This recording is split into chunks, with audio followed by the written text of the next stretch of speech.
Okay, good morning. Welcome back to day 20 of 7 Habits of Highly Effective Teens.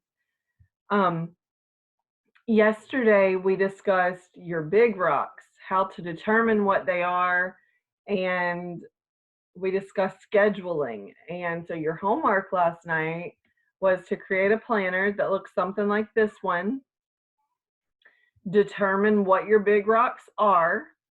Step 2, plan your big rocks first. And then step 3, plan everything else out for the week. Okay? So we talked about how sometimes things on your calendar might have to be adapted. That's okay. It is life. Roll with the punches. Okay. Does planning really work? Does this time management stuff really work? You bet it does. I've personally read numerous emails and letters from teens who have had great success with the above suggestions. Here are comments from two teens who were taught about the time quadrants and began using a planner and doing weekly planning. Jacob, I remember looking at the diagram of the time quadrants and saying, man, this is true. I do a lot of last minute things, like homework. If a paper was due, I'd do it Sunday night to turn it in Monday. Or if there was a test on Friday, I'd skip school on Thursday to study for my test. I was pretty much in crisis. Once I figured out what was important to me, I started to prioritize and started using a planner. If I wanted to go fishing, I would say, well, this other thing is more important. I'll do that first, and then maybe tomorrow I will have the whole day to fish. Eventually, I started studying more effectively, aced my tests, and everything just fell into place. My life would have been less stressful if I had only used my time more effectively earlier.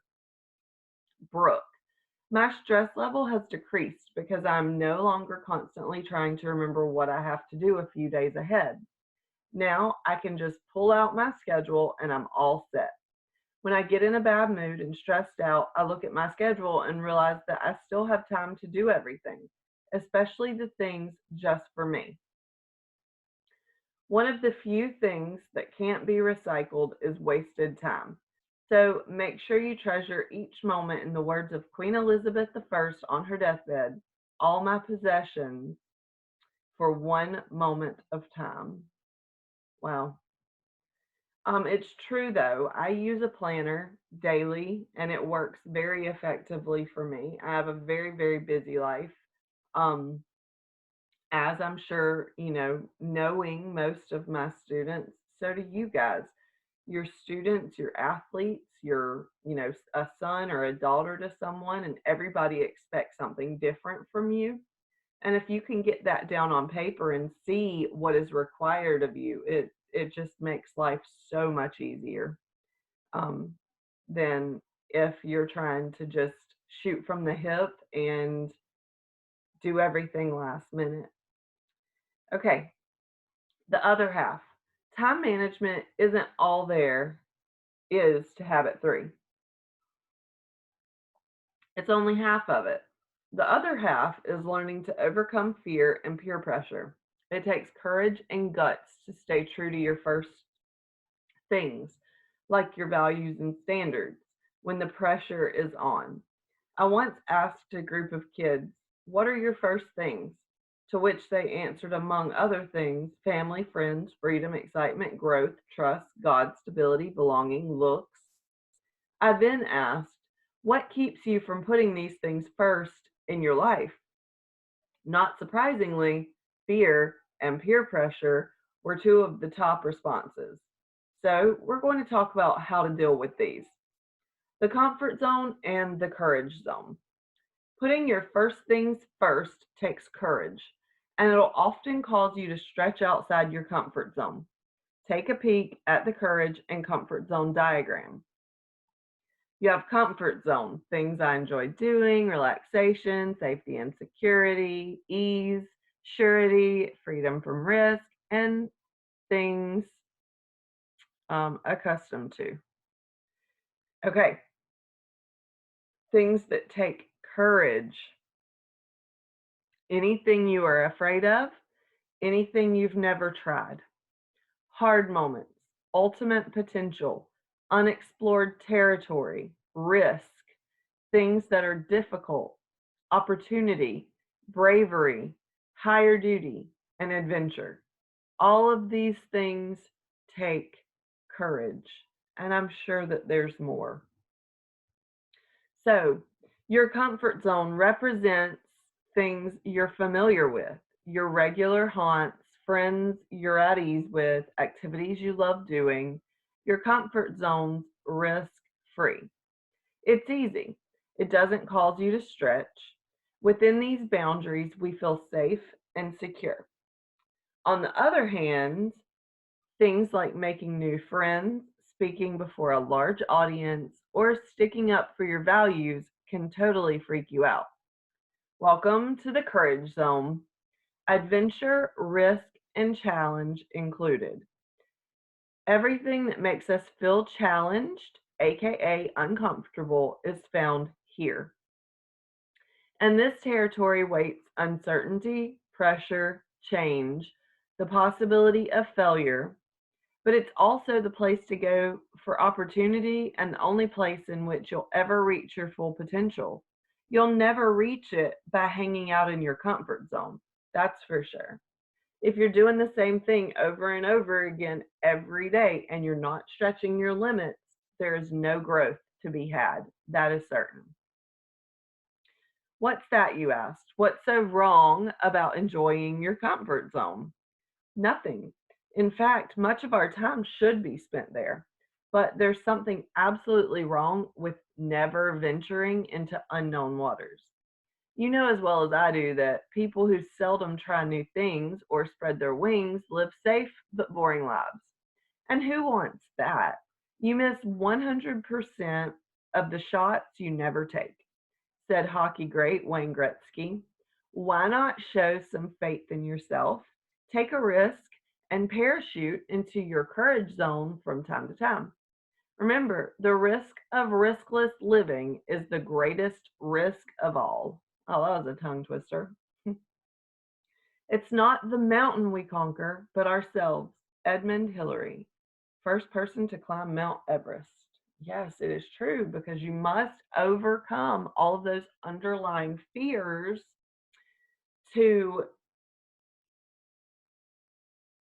to achieve what it is that you want to achieve. Okay, never let your fears make your decisions. There are a lot of sick emotions in this world, but perhaps one of the worst is fear.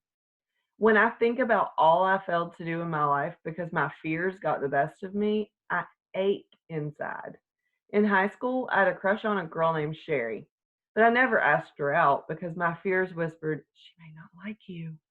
I remember quitting my seventh grade football team after one practice because I was afraid of competition. I'll never forget contemplating running for a student body office, but chickening out because I was too scared of speaking in front of the whole school.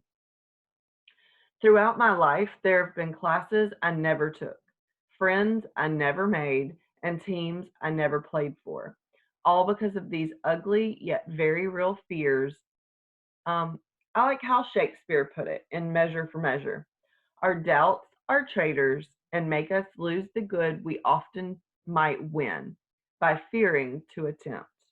In other words, that little voice in your head that constantly has that negative talk that tells you, oh, don't do that, don't do that. You got to shut that thing down, buddy, and you just got to go for it. Okay. My dad once told me something I've never forgotten. Sean, he said, never let your fears make your decisions. You make them. That really stuck with me. Think of all the heroic acts that have been accomplished by people who acted in the face of fear. Think of Nelson Mandela, who was instrumental in ending the oppressive apartheid system in South Africa. Mandela was imprisoned for 27 years. Imagine that. For speaking out against apartheid before being elected as the first non white president of South Africa. What if, because of his fears, He had never dared to fight the system or consider the unyielding courage of Susan B. Anthony as she led the long struggle that finally won women the right to vote under the U.S. Constitution. Or think of Winston Churchill, Prime Minister of England during World War II, who led the free world in its fight against Nazi Germany. What if, because of self doubt, he had been faint hearted during the war? Surely all great, risky deeds, whether by famous people or by everyday people, were accomplished in the face of fear. Acting in the face of fear will never be easy, but afterward, you'll always be glad you did it. During my senior year in college, I was short a few credits, and so I skimmed through the class schedule looking for something to fill the hours. When I came across private voice instruction, as in singing lessons, I thought, why not step outside my comfort zone and give it a try? I was careful to sign up for private lessons instead of group lessons because I didn't want to make a fool of myself by singing in front of other students. Things went fine until the end of the semester when my singing professor brought the shocking news. By the way, Sean, have you decided which song you want to sing at the recital? What do you mean? I asked in horror. Well, the class requirements state that you have to sing at least one time in front of other private voice students. That would not be a good idea, I said emphatically. Oh, it's no big deal. You'll do fine. Well, to me, it was a huge deal. The thought of singing in front of a group made me physically sick. How am I going to get out of this one? I thought. But I couldn't allow myself to do that because I had been speaking to various groups over the past year advising them to never let fears make their decisions. Now, I was I was up to bat. Courage, Sam. I kept rehearsing in my mind. You've got to at least try. That dreaded day finally arrived. As I entered the room of doom, there I was to make my debut. I kept trying to convince myself, just chill, okay? It can't be that bad. But it kept getting worse. I became increasingly intimidated as I discovered that nearly everyone in the room was either a music or theater major. I mean, these people really knew how to sing. Since childhood, they'd been performing in musical and choruses. My fear only increased when the first student called upon sang a song from Les Miserables that sounded better than on the soundtrack. The guy was incredible, yet the class had the audacity to critique him. I think that your tonality was a little flat, someone said. Oh no, what will they think of me? Sean, you're up. Now it was my turn. As I stood in front of the class, 3 million light years outside of my comfort zone, I kept repeating to myself, courage. Oh, I can't believe I'm doing this. Courage. Oh, I can't believe I'm doing this. I will be singing On the Street Where You Live from My Fair Lady. I quivered. As the accompanist began playing the prelude and all eyes fell upon me, I couldn't help but think, how? How in the world did I get myself into this situation? And from the smiles on everyone's faces, it looked as if they were actually going to take me seriously. I have often walked down this street before, I rang out. Even before I reached the second line, the expressions of excitement on the students' faces turned to anguish. I was so nervous that my body felt as tight as jeans just pulled from the dryer. I had to squeeze each word out. Near the end of the song is a really high note. It had always been difficult for me to reach, even in practice. Now I anticipated it with terror. But as that note approached, I thought, what the heck, go for it. I don't recall if I hit that note or missed it. All I remember is that a few students were so embarrassed that they couldn't even look at me. I finished and sat down quickly, silent. No one knew what to say. That was great, Sean. Thanks a lot, I shrugged, as if I believed them. But do you know what? Although that experience nearly killed me, When I left that classroom and walked alone through the empty parking lot to my car, I was so proud of myself. I felt a great sense of personal accomplishment. And I frankly didn't care what anyone else thought about my high note. I had survived, and I was proud of that. As gymnast and Olympic gold medalist Gabby Douglas put it, the hard days are the best days because that's where champions are made. So if you can push through, you can push through anything. So the next time you want to make a new friend, resist peer pressure, break an old habit, develop a new skill, try out for a team, audition for a play, ask out the one and only, change your job, get involved, be yourself, or even if you want to sing in public, do it. Even when all your fears and doubts scream out, you loser, you'll fail. Don't try. Never, ever let your fears make your decision. You make your decision. Okay, so that's all for today. But what I want to do is I want you to get pen or paper, pen and paper. What I meant to say is a pen or a pencil and paper. Excuse me, blah, blah, blah. Hadn't had my coffee this morning. Um, so get pen or pencil and a piece of paper or your workbook, and I want you to write about a time that you were fearful, you were scared, you didn't want to do something, but you pushed through and you did it anyways. And I also, in that writing, I want you to tell me how you felt when it was all over and done with. Okay? Um, Accomplished, happy, successful, lots of different things. Obviously, put it into complete sentences, please. You're writing, I wouldn't say an essay, but like 3 paragraphs would be really good. Think about a time that you did something that you feared doing, that you loathed. You did not want to do it. Oh my gosh, you did not want to do it. Kind of like how Sean and his singing story happened. Um, I'll give you an example. I have never, ever in my life been afraid to stand in front of a crowd and speak. Okay. I love speaking to people. I'm good at it. It is my thing. Um, and there was this one time when I was in college, I had to take a speech class and I was all for it, wanted to take the speech class, was so excited about taking this speech class. And um I got in there and everything was going good and great and fine and dandy.